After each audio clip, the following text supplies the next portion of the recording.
संविधान कहता है कि किसी भी वेलफेयर स्टेट की नीति के ये विरुद्ध है कि जिनका परिवार अभिभावक विहीन हो गया है उसे मुआवजा न दिया जाए।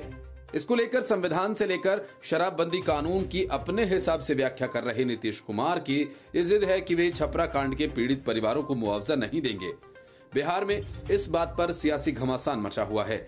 बीजेपी ताबड़तोड़ बैटिंग कर रही है और नीतीश कुमार हर शॉट को अपने ऊपर अकेले झेलने की कोशिश कर रहे हैं। इस खेल में उनके सहयोगी भी साथ नहीं हैं। जीतन राम मांझी शायरी कर रहे हैं कि परदेश किस्मत में वतन का हाल क्या होगा, जहां बेदर्द मालिक हो वहां फरियाद क्या होगा। सहयोगी पार्टी मुआवजे की मांग को लेकर विरोध प्रदर्शन कर रही है और आरजेडी सारा मामला नीतीश पर डालकर चैन की बांसुरी बजा रही है। बीजेपी सदन से लेकर सड़क तक हमलावर है और नीतीश कुमार अकेले। महागठबंधन में शामिल लगभग सभी एक तरह से नीतीश के विरोध में खड़े हो गए हैं।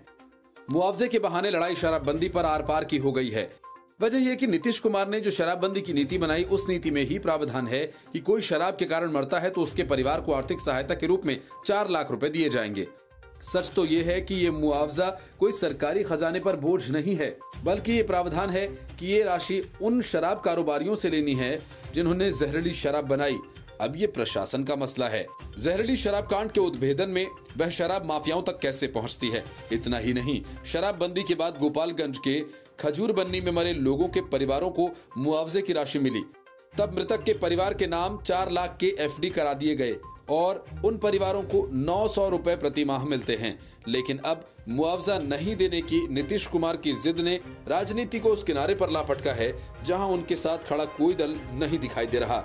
यहां तक कि आरजेडी और जेडीयू के भीतर भी कई माननीय विधायक मुआवजे के पक्ष में हैं। 2005 में सरकार में जब एनडीए आई तो शराब को घर घर तक पहुंचा दिया और अब अचानक 2016 से शराबबंदी नीति लाई गई। शराब बहुत आसानी से पंचायत लेवल पर मिलने से पीने वालों की एक बड़ी फौज खड़ी हो गई। अब शराबबंदी तो कर दी गई, परंतु प्रशासनिक स्तर पर वो सपोर्ट नहीं मिल पाया जिसकी इस सरकार को उम्मीद थी।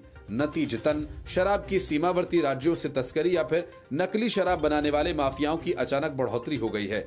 बीजेपी का यह आरोप है कि लगभग प्रति माह 13,000 करोड़ रुपए के मुनाफे का ये व्यापार हो गया जो थानों के रहमो करम पर चल रहा है।